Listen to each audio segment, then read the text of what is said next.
Welcome to my video today. My name is Anna, also known as the Kitchen Mama.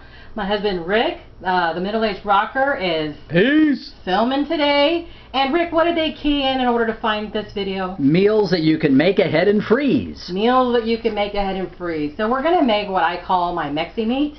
Okay? So, and I'm only going to use a half a pound of burger right now for this video, but normally I use it about a pound or two at a time. So you're just going to adjust your ingredients accordingly.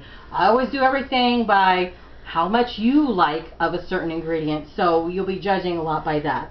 So here's our half a pound of beef. Into that we're going to want to put some chopped garlic. I am not the mincer in the family. My husband will mince his garlic.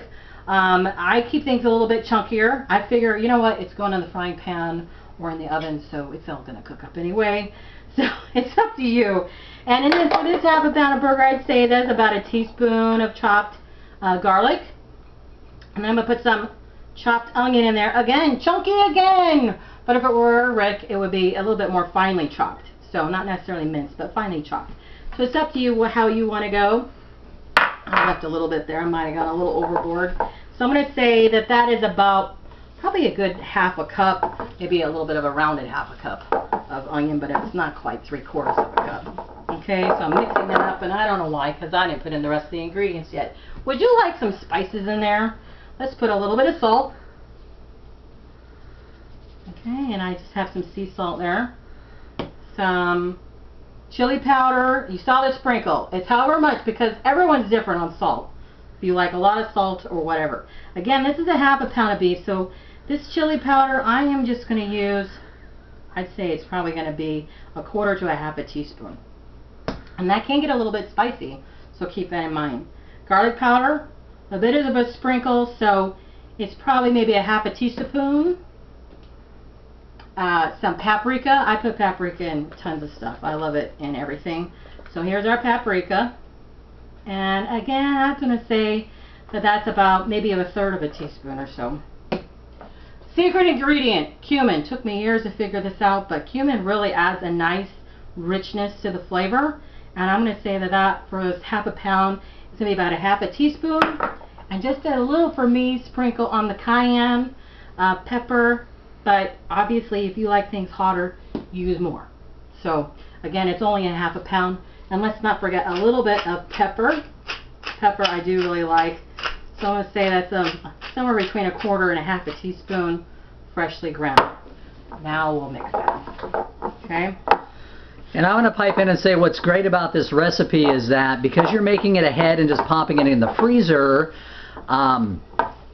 this is something you don't have to get one of those taco seasoning packets. This was our solution to the taco seasoning packet dilemma that, you know, goodness only knows what's in that. So this is how we make our own Mexi-Meat that's way better for you and tastes way better. Well, and you know what's in it, and there's nothing, you know, there's no chemicals or anything. It's the straight herbs and spices and so on. And actually, I was raised with us making a home recipe for our Spanish ingredients, you could say. I mean, like, I would use this, I could put that in with rice and make kind of a Mexican rice thing. Yeah. Mm-hmm. You can cook this up and put it over some squash. So if you're eating more of a paleo kind of a diet or a primal diet, it works great for that. Put it over some butternut. Obviously, you can just go ahead and cook it and fry it, and it's great for your tacos and your nachos and all those kind of things. So you got the teenage kids with the nachos, ta-da. Now, if you know at the beginning of the day that you know you're going to want to have the Mexi-Meat that night, I do go ahead and thaw it. You just set it on the counter and for that evening, because the texture is a little bit different when you cook it straight from frozen, but you can do that. So I just put a little bit of oil in my container, and I can stuff this in here, and I didn't get out a lid. But anyway, put a lid on it, and here's one from my freezer. I always put a date on it. Be sure to always do that. Have MM on here for this Mexi-Meat. These stack great along in the door in the freezer, so I can put several there. We also do that with meatloaf. And there's our Mexi-Meat ready to go. And you can, you know, kind of turn it over and bang it out on the counter.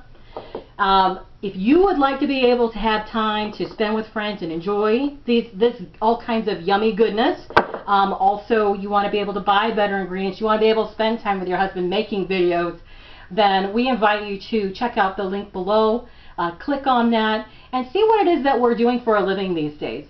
Because it's great to be able to spend time with your spouse and your best friend, and to be able to make lots and lots of yummy food and spend time how you like. Thanks so much for joining us today.